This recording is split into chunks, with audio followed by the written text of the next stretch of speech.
Soy nuestro profesor de lógica y matemáticas discretas. Lo vamos a pasar muy bien aquí. Bueno, vamos a ver la sintaxis de lógica de proposiciones. Vamos a ver sintaxis, la primera parte de lógica de proposiciones. El problema central de la lógica es el siguiente, como vimos en la anterior presentación, en el vídeo anterior. Dice estudiar qué razonamientos son lógicamente válidos. ¿Vale? Es un gran objetivo. Este objetivo en el fondo es doble. Por una parte está estudiar esos razonamientos en la lógica informal, es decir, en la lógica que hacemos con el lenguaje natural en el día a día. Y por otra parte está estudiar qué razonamientos son lógicamente válidos en la lógica formal. Es decir, cuando se ha pasado del lenguaje natural a fórmulas lógicas. Eso es lo que vamos a ver en este vídeo. Para ello vamos a estudiar un proceso llamado formalización. ¿Vale? En un primer estadio observamos el lenguaje natural, pero no nos interesa el valor de verdad. Solamente nos interesa la estructura de las oraciones del lenguaje natural. Entonces, quitamos el valor de verdad y nos vamos a fijar en unos ciertos hechos, en unas ciertas características del lenguaje natural, y a partir de ahí vamos a pasar del lenguaje natural a fórmulas, a conjuntos de fórmulas. Eso se llama formalización. Y bueno, el estudio de la formalización y de las fórmulas lógicas es la disciplina que se llama sintaxis en lógica de proposiciones.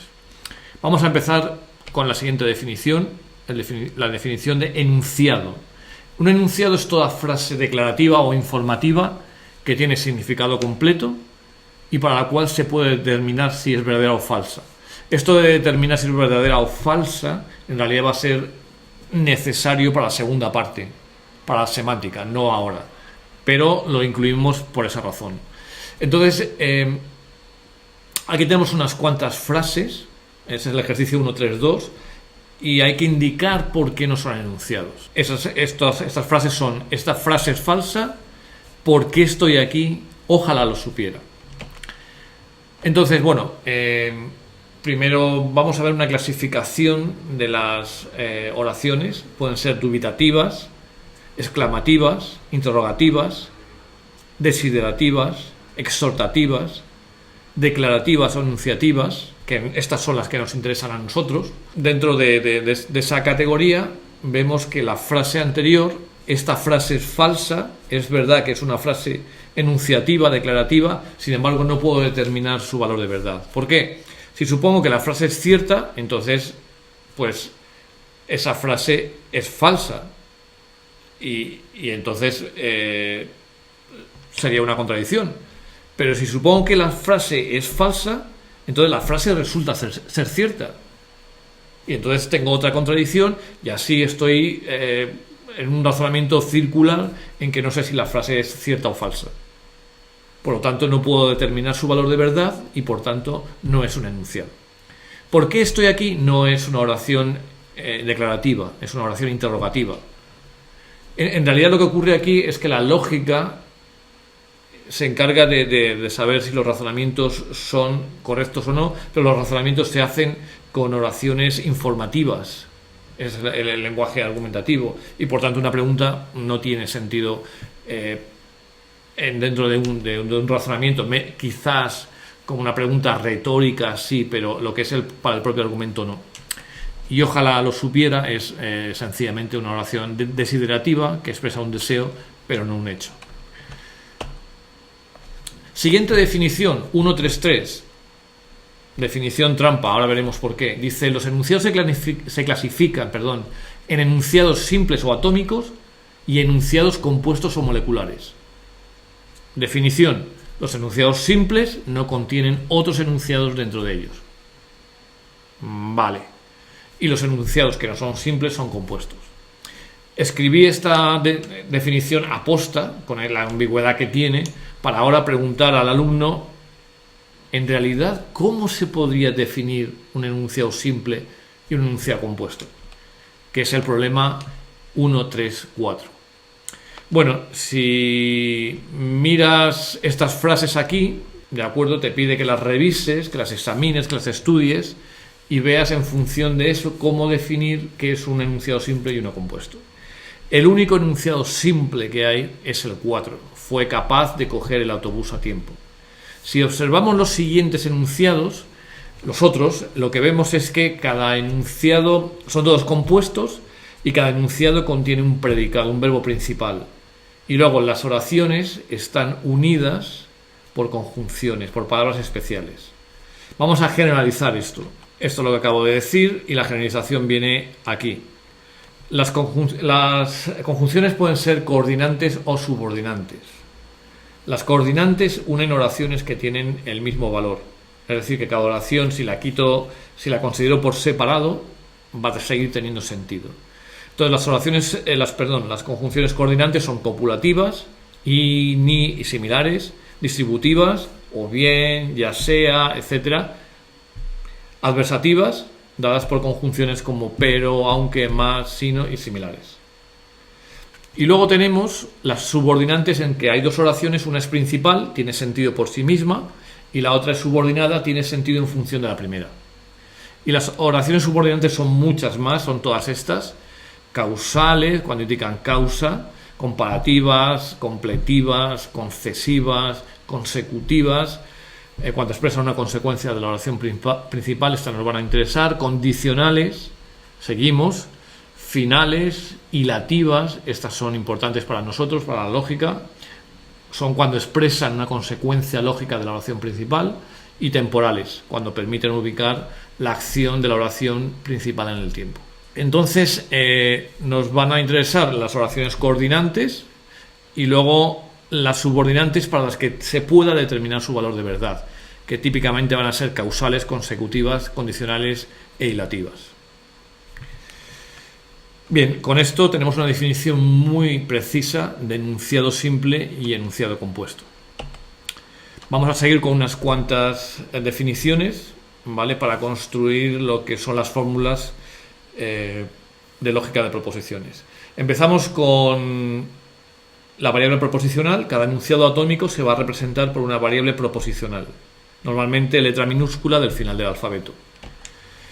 Luego, esas conjunciones y palabras especiales que hemos detectado y que nos permitían decidir si un enunciado era simple o no, pues van a ser conectivos. Y los conectivos en lógica de proposiciones son los siguientes: la negación, esto es importante porque quiero ser capaz de distinguir entre una oración en negativo y una oración en afirmativo.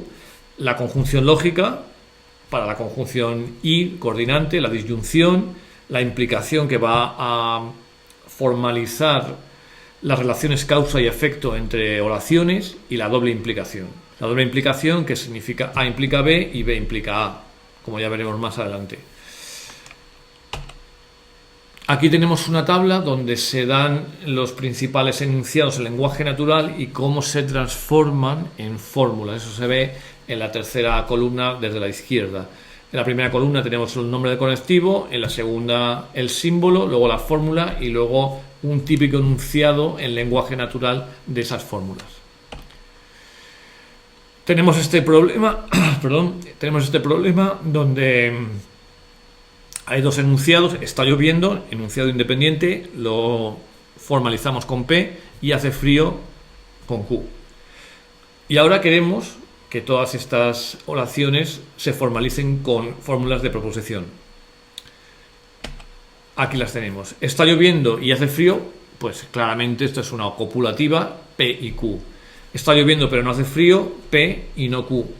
Ni llueve ni hace frío es ni P y ni Q. Bueno, diríamos en lenguaje natural ni P ni Q. No P y no Q también se puede decir. Algunos alumnos me dicen que esto debería formalizarse como negación, paréntesis, P y Q, y luego cierro paréntesis. Eso sería equivalente a decir: a la vez no llueve y hace frío. ¿Vale? Está lloviendo, que es diferente de lo que está escrito aquí. Está lloviendo o hace frío, P o Q. llueve o hace frío, pero no ambas cosas simultáneamente. Entonces es la frase anterior, pero ahora tengo que asegurarme que P y Q no se dan a la vez. 6. Está lloviendo aunque también hace frío, P y Q. El aunque es un matiz adversativo que desde el punto de vista de la lógica de proposiciones no tiene ninguna relevancia, ¿vale? Por eso no hay ningún no aquí, que a veces los alumnos lo ponéis. Si está lloviendo no hace frío, es claramente una relación de causa y efecto y se formaliza con una implicación. Hace frío o llueve, pero si hace frío no llueve, sería esta formalización. De acuerdo, con una implicación. Llueve si, solo si no hace frío. P si, solo si, no Q. O P bicondicional, no Q. Llueve solo si no hace frío. P implica no Q. ¿Vale? Creo que con estos ejemplos, que han sido más o menos detallados, queda claro cómo se formaliza el lenguaje natural. Seguimos. Ahora vamos a distinguir una clasificación. Vamos a hacer entre conectivos unarios que afectan a una variable, solamente hay uno, la negación, y conectivos binarios. Esto nos va a ser necesario para ciertas definiciones y desde luego para las reglas de formación de las fórmulas de proposiciones. El conjunto binario se denota por ese símbolo que se lee O+, y son esos 4 conectivos. El I, O implica doble implicación. Entonces, una sintaxis en lógica está formada por un alfabeto y por una regla de formación, ¿vale? El alfabeto nos dice qué símbolos vamos a usar en la formalización y las reglas de formación cómo combinar esos símbolos. Entonces, un alfabeto está formado por los siguientes elementos: conjunto de variables proposicionales, sigma, P, Q, R, S, como he dicho antes, las últimas letras del alfabeto. Unas constantes lógicas, la constante T, que es cierto, y la constante no T, que es falso. Un conjunto de conectivos, que provienen de la formalización del lenguaje natural, ya los hemos visto. Una serie de símbolos auxiliares, que son los paréntesis, que vamos a necesitar para quitar la ambigüedad de ciertas fórmulas. Si no los usamos, habrá fórmulas que no sepamos cómo interpretarlas, y eso para evitarlo pues introducimos los paréntesis. La unión de todos estos elementos constituye el alfabeto y se designa por A sub sigma. Entonces, una fórmula proposicional está basada en un alfabeto A sub sigma y sigue las siguientes reglas de formación. Las constantes lógicas y las variables proposicionales per se, en sí mismas, son fórmulas proposicionales. Ahora, si tengo una fórmula proposicional y la niego, esa es también una fórmula proposicional correcta. Y si F y G son fórmulas ya correctas, correctamente construidas, entonces la unión por un conectivo binario de esas dos fórmulas es también una fórmula proposicional correcta. Y el conjunto de fórmulas se llama L sub sigma. Entonces una sintaxis es A sub sigma, alfabeto, y un conjunto de reglas de formación que me dice cómo combinar esos símbolos del alfabeto y me da L sub sigma, el conjunto de fórmulas proposicionales. Eso es una sintaxis. Vale, aquí tenemos el problema 1.13.12, que es aplicar las reglas anteriores. En cada caso hay que explicar por qué. Esta definición es más tramposa, más resbaladiza de lo que parece, porque en el fondo es una definición recursiva. Es decir, si a mí me dan una fórmula, entonces yo compruebo, por ejemplo, el conectivo principal es una implicación, yo tengo que comprobar, para decir que a ese nivel la fórmula es correcta, tengo que comprobar las subfórmulas. Y así sucesivamente hasta que llego al nivel de variable proposicional o constante lógica. Entonces, por ejemplo, esta de aquí es correcta porque quito los paréntesis y hay un conectivo binario conectando dos subfórmulas. Una es P, y por la regla 1 las variables proposicionales siempre son fórmulas correctas. Luego eso ya está visto, y ahora me queda doble negación de Q. Doble negación de Q va a ser correcta si la negación de Q es correcta, y la negación de Q va a ser correcta si Q es correcta. Q es correcta porque es una variable proposicional, no Q es correcta porque Q lo ha sido y doble negación de Q lo es. Entonces, como podéis ver, necesito entrar hasta el último nivel de la fórmula para asegurarme de que es correcta. En esta, por ejemplo, se viola en P o Q no R, se viola la regla 3, porque Q no R no es una fórmula proposicional, viola la regla 3, le falta el conectivo binario. En las fórmulas C, D y F no se cumple la regla 3 en algún nivel. Vamos a verlo aquí. Aquí, por ejemplo, me faltan los paréntesis exteriores. ¿De acuerdo? En esta fórmula de aquí.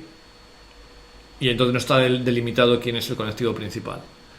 En D me pasa exactamente lo mismo y además aquí hay un no Q que cuando quito los paréntesis debería encontrarme un conectivo binario y no me lo encuentro. Y en F pasa igual.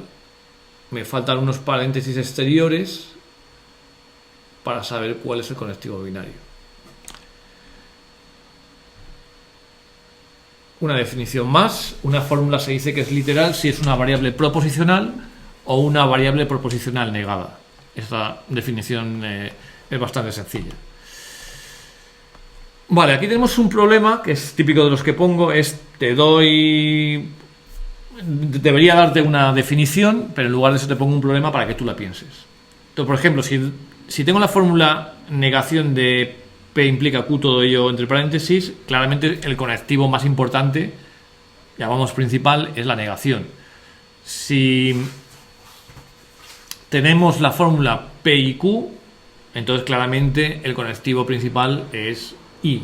A partir de estos dos ejemplos, dame una definición general del concepto de conectivo principal. Y esa definición se parece mucho a las reglas de formación, dice lo siguiente: si F es igual a A, donde A es una variable proposicional o una constante lógica, entonces ahí no hay conectivos. ¿Vale? Eso se ve claramente.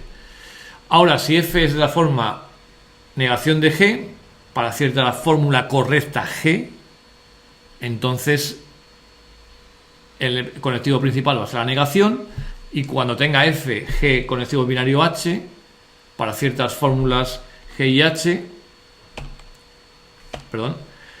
el conectivo principal va a ser el conectivo binario, como pone ahí. De nuevo, esta es una definición bastante general, ¿de acuerdo? Vamos a ir al último concepto del vídeo de hoy, es el concepto de árbol estructural. Nos va a ser bastante útil en semántica y luego computacionalmente. Es una estructura de datos. Cuando quieres hacer programación con lógica de proposiciones, tienes que calcular árboles estructurales todo el tiempo. El árbol estructural se calcula como sigue. Si F es una fórmula atómica, pues el árbol es F, claramente. O sea, si es P o una constante, P variable proposicional o una constante, es sencillamente sí mismo. Si tenemos la negación, el conectivo principal es una negación, entonces ponemos la fórmula, negación de F en este caso, y debajo el árbol estructural de F. Luego esto es una definición recursiva, necesitas seguir desarrollando el árbol de F. ¿Cuándo vas a parar? Cuando llegues al caso 1, que es una fórmula atómica. Si tienes una fórmula cuyo conectivo principal es binario, entonces lo que haces es escribir la fórmula y debajo ramificas en 2 y pones los árboles estructurales de las subfórmulas. ¿De acuerdo? Vamos a ver unos ejemplos aquí. Bueno, el conjunto de los nodos internos del árbol estructural son las subfórmulas. Eso es bastante obvio de ver. Aquí tenemos esta fórmula. ¿De acuerdo?